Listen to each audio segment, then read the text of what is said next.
What should you expect on day one of your apprenticeship?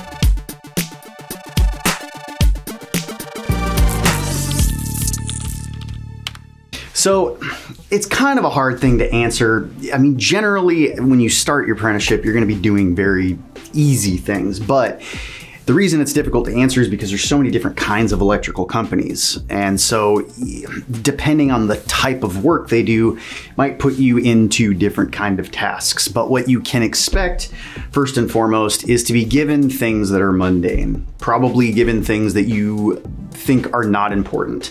And you have to be okay with this. So you might be working for like a large high rise and you get in and you're told to like sweep and clean up and organize materials. And that may be like, oh God, I don't want to do this. But just understand there's reasoning behind it. Help is needed to do things, right? And the more trained people have to keep jobs going and they have to keep multiple other people working. And so they have to sometimes just stick you doing something that's helpful, but it's not directly impactful to a job site. So again, just you're an apprentice, you're not there to learn to be the next journeyman, you're there to help. That's why we call apprentices helpers. We need help. We need somebody to go sweep the thing up. We need somebody to go run this up to like the 10th floor and give it to so-and-so journeyman. We need you to like go run all the trash down, like it sucks. And I get that. And that's not every apprenticeship. I'm just saying that you may end up doing just kind of stupid work for a little while, and that has to be okay. Another thing that you might be doing is just organizing materials. A really common thing that a lot of journeymen will do is to get their apprentices to even know what materials are, is they will get them to start organizing things, organizing their truck, trying to go find things that look like other things because they don't have enough of them, right? You might have a toolbox out on the truck and you notice there's a whole bunch of bins inside it of like red wire nuts and green wire nuts and all kinds of little colored flippy doodads, and you don't know what any of them are. So when they ask you like, hey, go get a thing of stackers, you're like, stackers. Go get the Lego things. What are the Lego things? Go get a steamboat clip. Go get an F clip. I don't know what that is, right? So you're gonna have to like overcome that by just hearing words a lot. And the best way to do that is to make you have to go be the runner and go get things. But a good time to do this is usually in the mornings when you get to the shop. You might have somebody be like, hey, I need you to go in my truck, look at the little red things. I need you to go into the shop and get more of those little red things. It's called a wire nut. Make sure that I've got all of the colors and that my bins are full and I'm not missing anything. So it may just be your job to like run back and forth and get stuff. This is very common.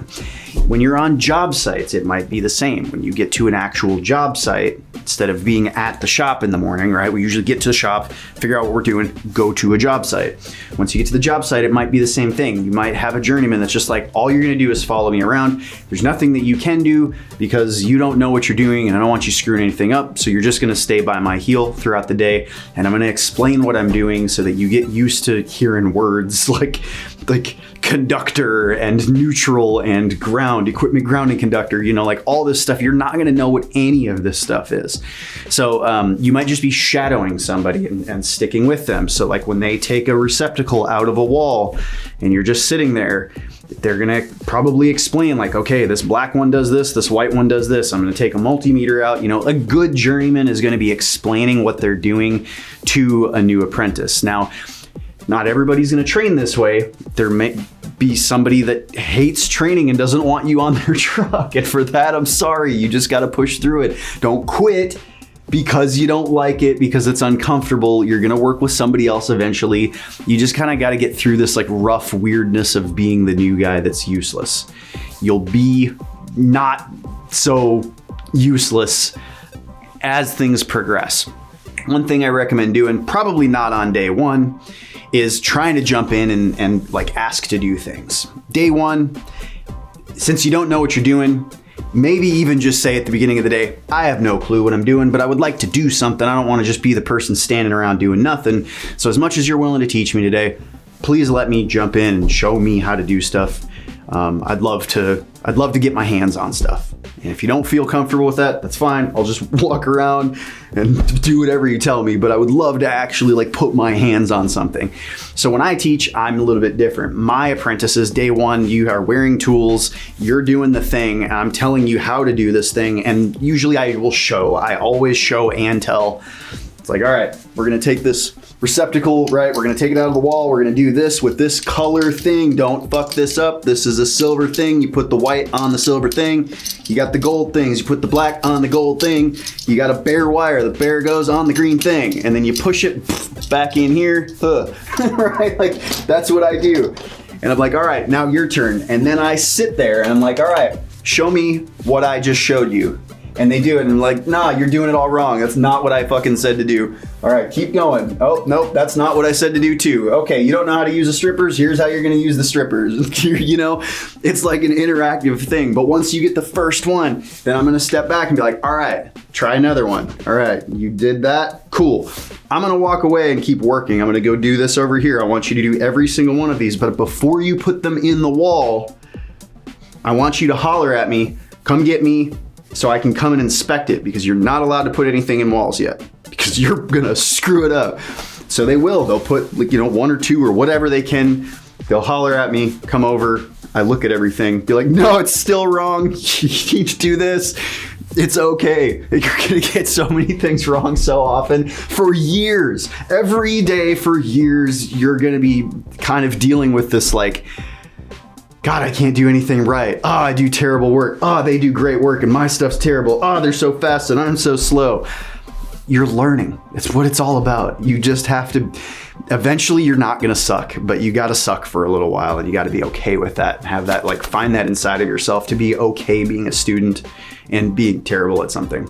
But eventually we're gonna get to the point where, you know, I'm like, all right, I feel comfortable that you can do this without like continually screwing it up. So go ahead and do all the rest of this room. Make sure that you put everything back, everything's straight, neat, clean up as you go. Don't leave messes all over, right? Like there's so many things that I have to train in over such a long period that day one is not the day to train all of it in.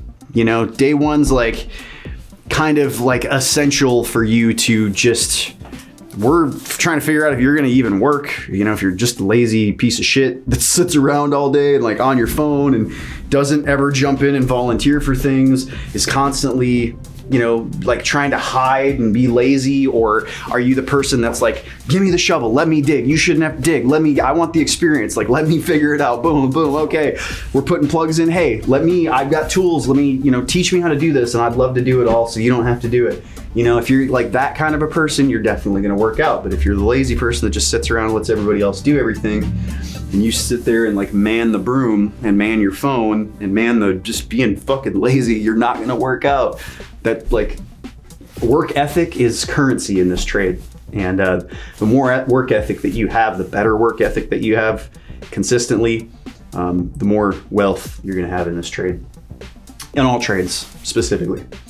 So that's pretty much it. Like, you're gonna be a runner. If you're working for like a small mom and pop shop that's like new construction, you're probably gonna be wearing your tools day one, and somebody's gonna say, hey, I want you to like just go around, and you're not gonna run any wire yet. We got wire in like all of these boxes, and I just want you to twist these wires together like this, and then come and get me. And then when you do it right, you're gonna twist these wires this way on 300 of these throughout the day, because you need repetition to build your skill. You need to get to the point where your hands are doing things while you're like talking, and your hands don't even realize, you don't realize that your hands are doing things, your hands don't realize that you're not even paying attention, just muscle memory kind of stuff. So you need to be able to get, you know, receptacles, muscle memory. You need to understand how to make joints, muscle memory, how to twist wire nuts, the, you know, clockwise, not counterclockwise kind of stuff. So doing kind of repetitive tasks over and over and over, that's gonna be your thing. You're probably gonna end up crawling in attics and running wire, because the other guys have been doing this for so long. They've been in so many attics that they don't wanna be in attics anymore. And that's just you, you're bottom man or bottom woman. You know, like you're the one at the bottom of the company. So it's your job to go be the attic rat. It's your job to go climb under houses. If you have a big fear of climbing ladders, you'll learn to get over that because we work on ladders every single day. Many of them, very tall ones, very short ones, step ladders, 4-foot ladders, 6, 8, 10, 12, 14, 16 foot A-frames, 20 foot A-frames. We get on scissor lifts, we get on boom lifts, we get on all kinds of crazy stuff. So if you have a fear of heights, this is the perfect opportunity to squash that and to like face your fears and get over it. I was the same way. I still to this day, if there's like a 44-foot extension ladder up on a building, I'm still going up that thing like, God damn, I hate life, I hate life, I hate life, you know, but like I do it anyways. I'm not gonna just be a wuss about it. Like I'm gonna face it and get the job done safely, you know, gonna make sure I'm doing it safely. But if everything is safe and you're still scared, that's the part you need to get over. Toughen up a little bit. That's another thing I want to speak on too. So a lot of younger lads and ladies are coming into this trade, and there's a huge gap between the old school, older guys, 50s, 60s, you know, like retiring. They were born in maybe the 60s era, 50s, 60s, 70s kind of like era. There's this old school way of being and understanding that these are your bosses. So to make them happy, you have to act in a way that makes them happy. And understanding their old school, what they value is work ethic. They value somebody putting hard work in. They disrespect and will not keep you around if you're not a hard worker. They're looking to weed people out. They're looking for somebody that's just weak, that doesn't have like the processing power in their brain to think like, okay, I should be doing something at all times because I'm being paid every second I'm here. So if I'm just sitting around not doing anything, I'm wasting money and they're not going to want me here anymore, right? Like they're looking for people that understand what work ethic is. And the generation that's coming up right now has a very difficult time with that because they weren't raised by those people. I was raised by those people, so I understand that. And I'm kind of in this middle where I understand the younger generations that are coming in because my kids like that age, and I'm young as it is. I'm still in my 30s, so like I'm in between these two generations, and it gives me kind of a unique perspective to be able to see and understand what these guys are all about, and to see and understand what all of these guys are about too. And I respect both of them, but they are both almost diametrically opposed. You know, like on this side, most of them have like lived on screens their entire lives, and so there's this whole like screen time, oh, get off screens, you're wasting your life, which they're not. That's their whole culture. They like their civilization is a screen civilization. That's all they've ever known since they were born. They've been in front of screens, on screens everywhere, learning in classrooms, on computers, in classrooms. Every one of them are like COVID, going like doing school at home on screens, like being on their phone to communicate and hang out with friends on their phones rather than, you know, like us going and riding bikes together outside. Like it's just different. The generations are different. And so this generation disrespects this generation because it's like, you guys are just on screens all the time. Well, you don't understand that that's their culture. And then they're like, you guys like stop telling me to go outside and play with a stick. Like I'm not going to go outside and play. They don't respect it because they don't understand it. So there's this kind of like common ground that needs to be had where if you're young and you're part of the screen generation and you're part of like not really ever having to work very hard, you need to understand that what you're getting into is a place where working really hard is the only way you're going to last and is the only way to be respected. And so to take your phone and leave it in the truck and go to work and just work and know like I am here to do this.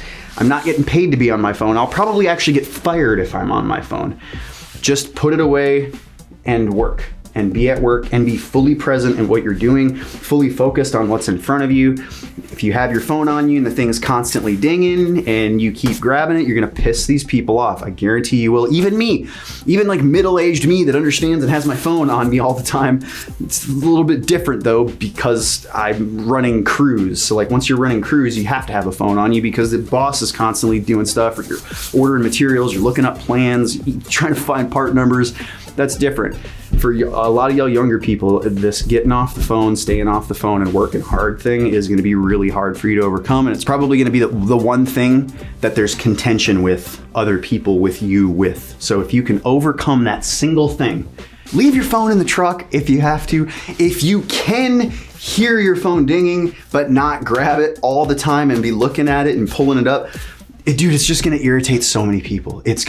There's almost this worth that is placed on people based off of the number of times anyone looks at them and there is a phone in their hands. Now, again, if you're a job lead, people are gonna see you on the phone all the time because you're just gonna be on the phone all the time. You have a million reasons why you're actually being paid to be on your phone, but you're not sitting there on Facebook, sitting on Instagram, commenting on posts. As a job lead, you're like doing things. You're like math, calculations, trying to figure out, it's different because you're using your phone as a work tool. This whole using the phone, I promise, if you're a younger person coming up, this is going to be an issue and it might make or break whether or not you stick around. So just keep that in mind, that it's not even about your culture and you understanding that it's okay to be on your phone. It's an older culture that is paying you, that's giving you a job, that literally has a visceral feeling inside of themselves where like heat boils up and they want to throw a hammer at you when they see your phone in your hand. Now, during break time, during lunchtime, that's different. But when you are being paid to be there and they just came up to you and said, hey, I want you to put these 10 plugs in here, and then they walk away and they just see you on your phone, that's what I'm talking about. He said put plugs in, put plugs in. That's it. Don't be on your phone. If you gotta make a phone call, it's probably a good idea to just be like, yo man, I gotta make a call. Like, people are understanding. What we're not understanding of is the unnecessary distraction. If you're being distracted and it's just dumb stuff like your buddies are sending you stupid stuff on TikTok and you want to see what their message is, that's not a good justification. It's not a good enough reason to be on your phone. If your dad or your grandpa's like going through surgery, keep your phone on you. You got to know what's going on. You might have to go to the hospital, stuff like that. Of course, dude, we're all understanding, but communicate that with people. On one day where you come in, just tell your journey, like, dude, I'm going through some crazy stuff. Probably going to be on my phone today because I got to be checking messages and stuff like that. And they'll be like, dude, okay, thank you for telling me. Cool. But if all the other days you're not doing that, that's what we're looking for, right? We're looking for people that understand and get what work ethic is and that you're there being paid every second you're there. So every second that you're there, you need to be working. So I know, I hate having that conversation, right? My kid's about to turn 18 and I don't even bother with him with his screen time. I just get it. I understand the culture. And all I'm saying is that there is respect and understand the culture that hired you. That's pretty much it. Get to figure out your bosses, the people that you work around, because not everybody's gonna be like that either. There's gonna be some people that just don't care. They're like, whatever, dude. Jump on Instagram and show me some videos of Electrician. There's people that aren't gonna care. But by and large, the biggest problem that I hear about from people my age and older, the bosses, the people doing the hiring, is that there's not a hard enough work ethic for these young kids coming up. They just don't understand what hard work is. And most of them are lazy and they won't show up and they've got shit attitudes. And the other thing is that they're on their phone non-stop. If those are the two things that if you really want to excel and impress the people around you, cut those two things out and they'll be like, whoa, you're one of us. You're not one of them. You're not one of the millennial or Gen Z. I don't know what any of those things are, but it's already you're being respected because you've taken the time to understand what it means to be respected and to show respect. And if you can do that, you're gonna stay and you're gonna work out just fine. Anyways, enough ranting at you. Love you crazy people. I'll see you in the next one.